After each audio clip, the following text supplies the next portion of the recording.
The point is, the people want change. Guaido is. They may want change. They may not people. necessarily want you. They took you for fools, didn't they? Well, I don't know if they took us for fools. Last month, Venezuela's opposition attempted their boldest move yet to try to get the military to come over to their side and unseat the government. But the effort failed. My guest this week here in London is Vanessa Neumann, representative to the Venezuelan opposition leader and self-declared president, Juan Guaido. What happens next?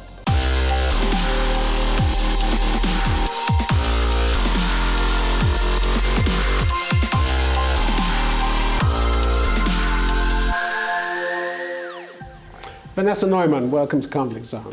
Thank you. Thank you for having me. It's a pleasure to be here. You have what amounts to a failed uprising in Venezuela behind you, and yet your movement continues to make incredibly optimistic predictions about unseating the government. Why is that? Because the situation is unsustainable. We have 18.7 million Venezuelans who have lost 25 pounds over the last year. That's the beginning of a major famine. You've been saying it's unsustainable for the last 2 years. Huh? You've been saying it's unsustainable for the last 2 years. It becomes increasingly unsustainable. You said the other day that in 2 weeks' time, the lights were going out in Venezuela. Here we are, 2 weeks on, the lights are still there, and President Maduro is still in his palace, isn't he, with his armed forces? Well, with some of his armed forces. I mean, the head of his intelligence agency is now safely ensconced in the... Okay, well, that's one. Okay. Yeah. They've got plenty more, haven't they? No, not really. I mean, they are negotiating behind his back. There are negotiations going on right now, and they are looking to get out. And the situation is just unsustainable. The gasoline will run out in the next 2 to 3 years. What's the evidence for that? I mean, in the last few days, we had Juan Guaido insisting that he had the backing of 80 to 85% of the Venezuelan military. Based on what? Based on the fact that they are suffering as well. They are going home to wives who tell them that their work is a humiliation, to children that are crying and hungry. 80 to 85% of the military are the worker bees of the military. They are not reaping the $8.8 billion of drug trafficking and gold trafficking. But there's nothing to say that they are on your side. Nothing to say that at all. Yes, there's absolutely to say on their side. You failed to bring the military onto your side. No, on the contrary. The problem is that we have Cuban intelligence officers preventing them and following their children and preventing them from rising up. And we have over 200 military being tortured. There have been over 12 before Juan Guaido. Excuse me, before Juan Guaido took office, there were over 12 military uprising attempts by the military. Spontaneously. Your latest attempt, though, was described by the crisis group as poorly conceived and easily subdued. That's hardly a success, is it? The point is, the people want change. Guaido is. They may want change. They may not necessarily want you. I'm not the one who's in office. Your movement. Juan Guaido. I'm an ambassador for the movement. Look, I think that they want out from this drug cartel regime that tortures people. It is causing a bigger exodus than Syria.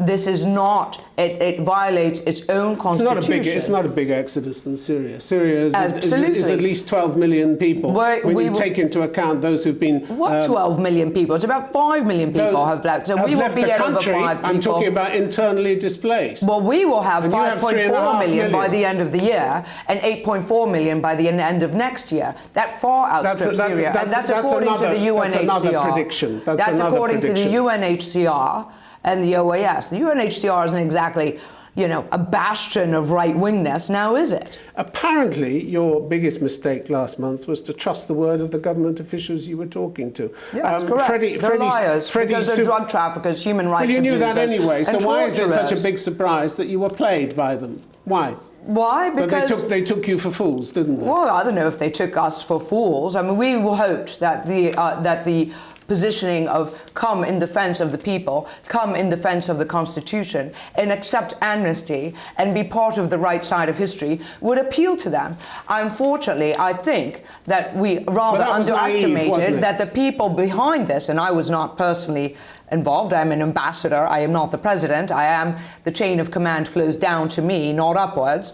the people who were behind this and took the decisions, I think, were perhaps a bit naive about the amount of money being made by the military and their drug trafficking activities. There's another psychological component, which you will know well from game theory, for instance, is when you're trying to negotiate a situation, you have all these different players, and what you know, but you don't know what the other person knows about what you know. So basically, we suspect Let's just stay with the facts and not the game theory. Let's just stay with the facts and not the game theory, okay? No, because this is a competitive negotiating situation. You made a number of important mistakes, but the people who pay for those mistakes are the people, aren't they? No. According to the UN, in just 8 days, from January the 21st to the 29th, when the protest began, more than 1,000 people were arbitrarily detained. Many of them were just kids. Most of them were kept incommunicado for days without access to family or legal representation. So you think that leaving them there to continue to starve? We have 330,000 Venezuelans have been murdered by government-sponsored gangs. Their lives at risk. 330,000 have been murdered by government-sponsored gangs.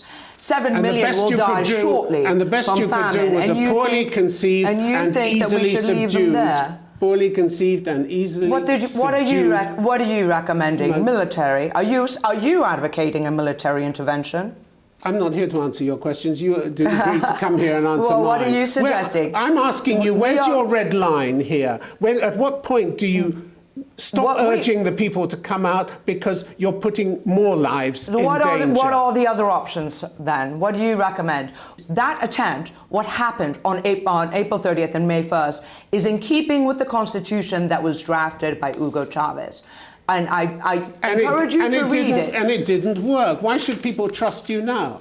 Why should people come out on the streets now? Because now they know how the regime is fractured. That Diosdado Cabello and Padrino Lopez and Tarek El Aissami now has an arrest warrant. He is the Hezbollah bagman. They also know that you played your best hand and lost. No, why is it the best hand? That's what the crisis group says. You played your best hand. Carlos Romero. So is that the only view? Carlos Romero, the commentator. International crisis group. No, commentator Carlos Romero described Venezuelan politics now as shaken. He said the people were confused, wounded, and unmotivated. That's the result of what you've done. As a result of what we have done, rather than 20 years of dictatorship and starvation and torture.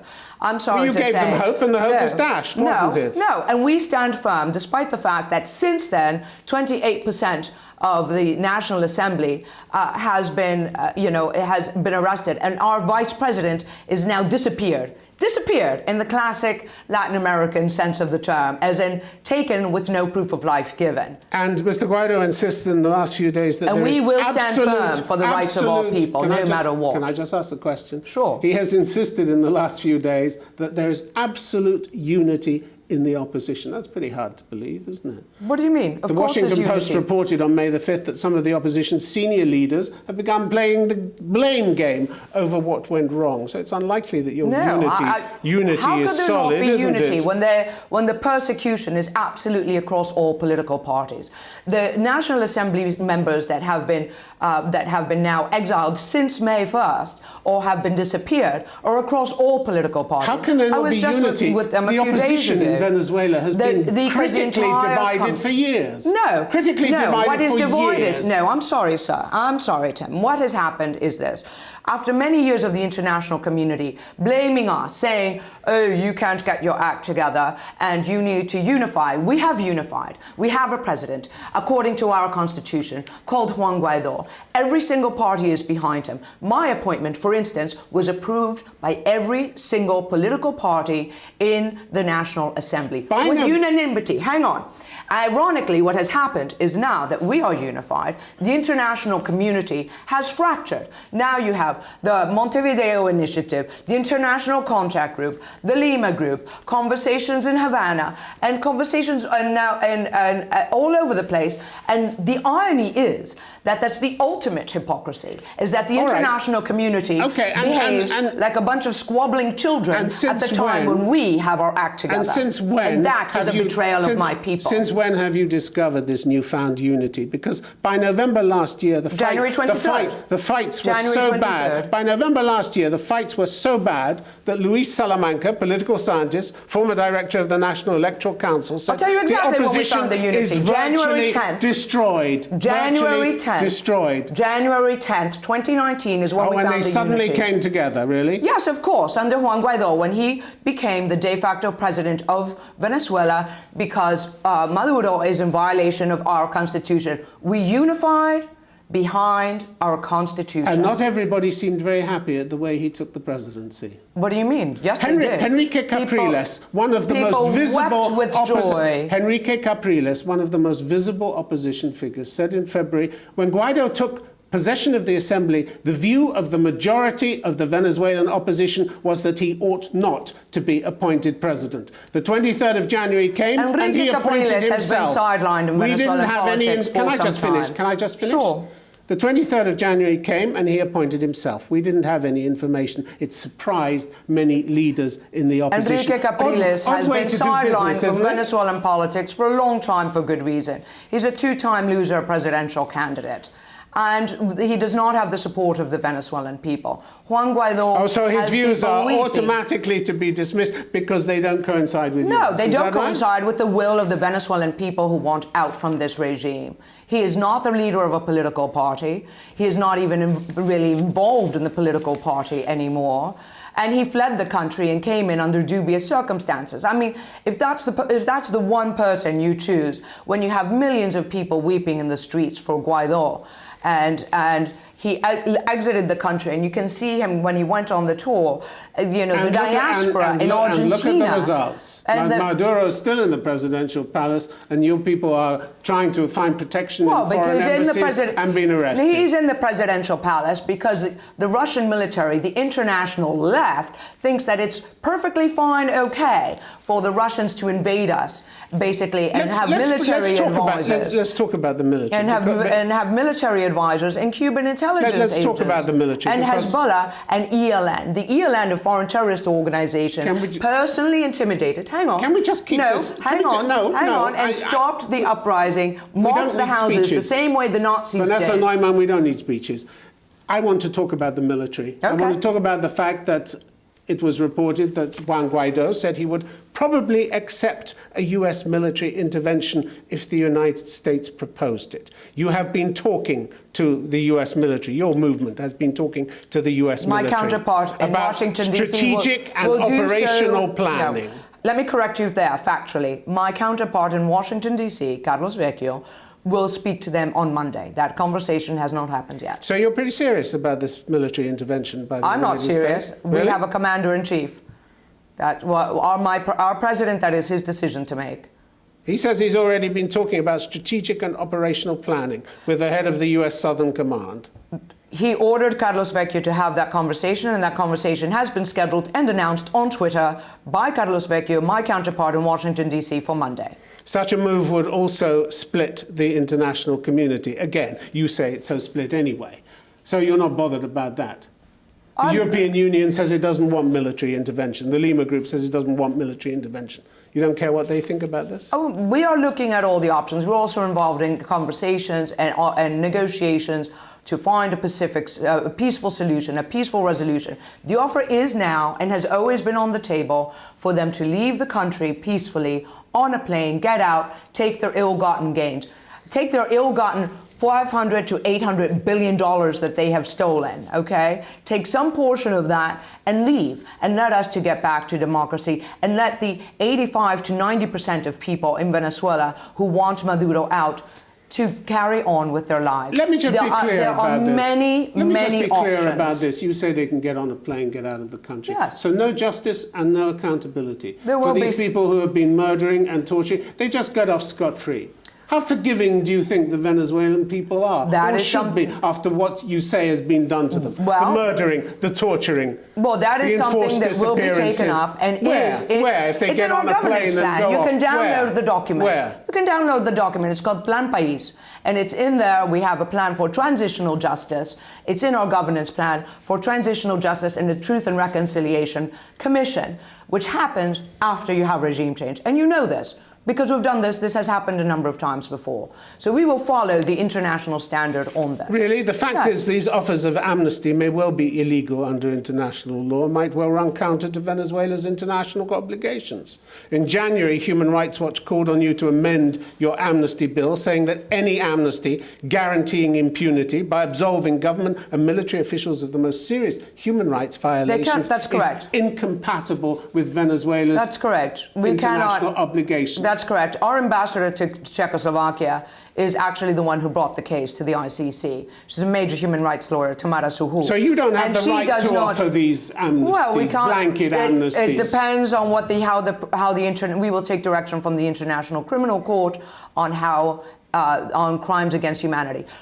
People who commit crimes against humanity is a very different case and go into a different basket than people who are guilty of money laundering, drug trafficking, I'm not talking about money laundering. I'm talking about people who murder, who torture, who take part in enforced disappearances. You're saying let the whole lot get out on the play. No, we are saying we will. Well, you didn't distinguish when you offered these amnesties. Again, your facts are wrong. Really? Yes. Your facts are wrong. And our president has distinguished that. He has clearly stated he has stated it at least 20 times, Tim, that anybody who is not guilty of crimes against humanity can be offered amnesty. Those who are guilty of crimes against humanity do not get amnesty. Period. And that's in keeping with international law. So I'm not sure where you're getting your facts. It's about the third or fourth time in this interview you're wrong. So why, if I'm so wrong, why have all the human rights organizations got onto your case and said that this is something you shouldn't be doing? I can't speak for what's in their minds. I can only speak to the fact that they're wrong. They didn't hear these quotes either? I don't know, but I think you can go online and find them, even this week. What's extraordinary also is that not only are you offering amnesty to some of the military and government personnel, but you apparently offered to give them a place in a transitional government.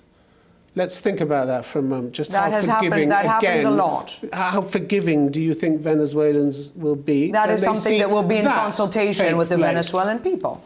In what form?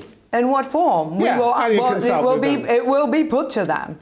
It will be put to them. And transitional government is not a permanent government. And you know how transitions to democracy are always complicated. Hard choices always have to be made. But again, we look at the 330,000 people the government has murdered with armed gangs. We look at the 18.7 million people on their way to a major famine, 7 million of whom are in imminent danger of dying, and who are in imminent need of humanitarian aid. So justice can take a back seat. Is being blocked by this regime who is shooting people for carrying food to their relatives. I'm not disputing any of that. Are you telling me then that justice takes a back seat? Transition comes first. Those who come to realize the error of their ways and come to love our people and their country and their constitution will have that credited to them. Even if they've been in the military. Government. Even if they've been in the military. Even if they've ordered crimes. Well, that is something, yes. That as long as we get the regime transferred back, the country transitioned back to democracy. You don't seem very certain about this. What do you mean? I am absolutely certain. We need this dictatorship, drug cartel gone, so that my country can feed itself again. At any price. They're not a government. They do not govern. At any price. They were not elected. They have the guns. They have the guns, and we need the guns for territorial control as well. We are also invaded by foreign terrorist organizations that are also bombing our allies and our neighbors. There have been 2 terrorist attacks by the ELN. And you might well call in the US military. And you might well call in the US military to do the work for you. There are many militaries who would be happy. The Colombian military has asked for permission to come in and kill the ELN terrorist leaders that are taking that. You trust Donald Trump? This is without Donald. Wait a minute. You're mixing. I'm talking about asking the U.S. military to come in. If the U.S. military, first of all, you all clearly have not worked with the military. The U.S. military is not Donald Trump. Second of all, and if you know how the who's military... the commander-in-chief of the US military? Yeah. He's the commander-in-chief. He's the commander-in-chief, but the military has a very particular methodology. That's irrelevant. Oh, really? Okay. Yes, of course. I am not here to comment on US politics. I'm here to comment on my country. You won't comment on the commander-in-chief of the military that you may ask to come I am not asking anybody. I have not been asked to ask them. That your movement may ask. And is of course, opening discussions I am not commenting with the on it, no. That is not my, I am not commenting on it. I am not a representative of the US government. I am a representative of the Guaido government, period. I'm here to discuss my country and the blood on the hands of the Maduro dictatorship, which is actually the world's biggest drug cartel, importing drugs into the UK. You've said that already. You've said that already. We now know that high-level talks have taken place in Norway. Yes. Apparently not direct talks. Correct. But mediated by Norway. What's happened in these talks? Not much is the short answer to that. So what happened? So they've been totally unproductive. Yeah, they were totally unproductive. There were an initial outreach.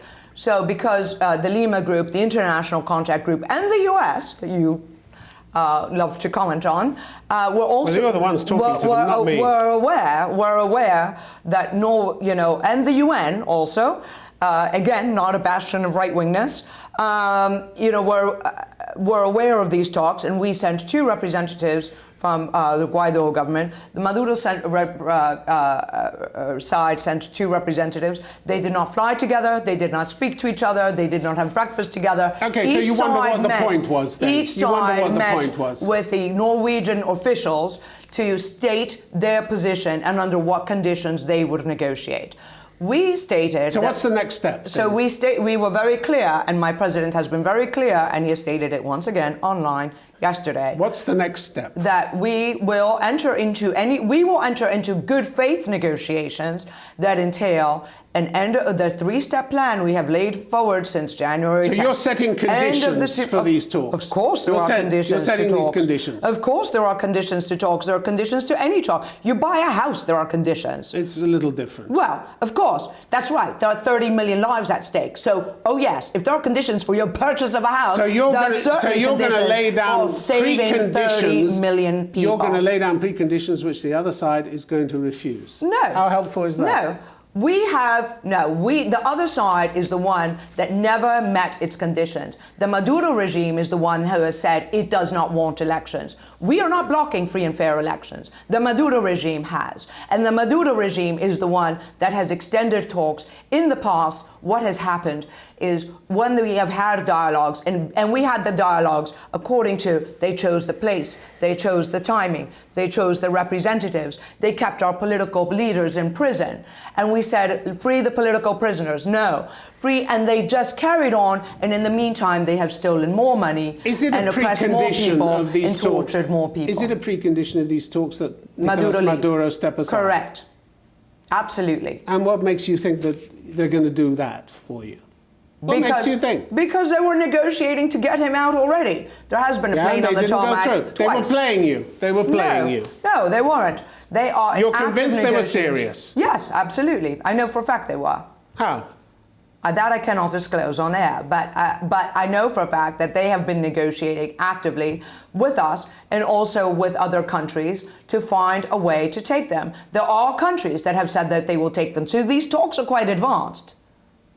You think you can be a winner that takes all in this? Really? Take what? Take all in the negotiations that may actually come to face-to-face. There is no winner take all when you have 30 million people living under a dictatorship. You think that they will just bow down and accept all your conditions? Well, our conditions. Your key conditions. Our key conditions Really? are the end of the usurpation, a transitional government, which is to be negotiated, and free and fair elections with proper international observation.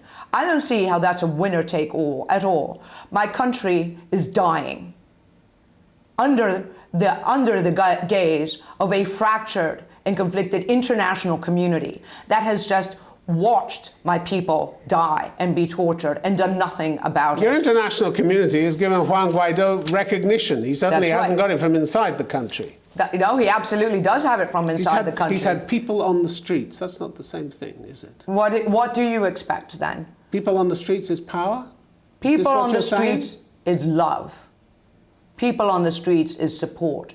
People on the streets is an expression and it can of come hope, and is go. hope, And it of can a come hope and for go. a brighter future. And it can come and go.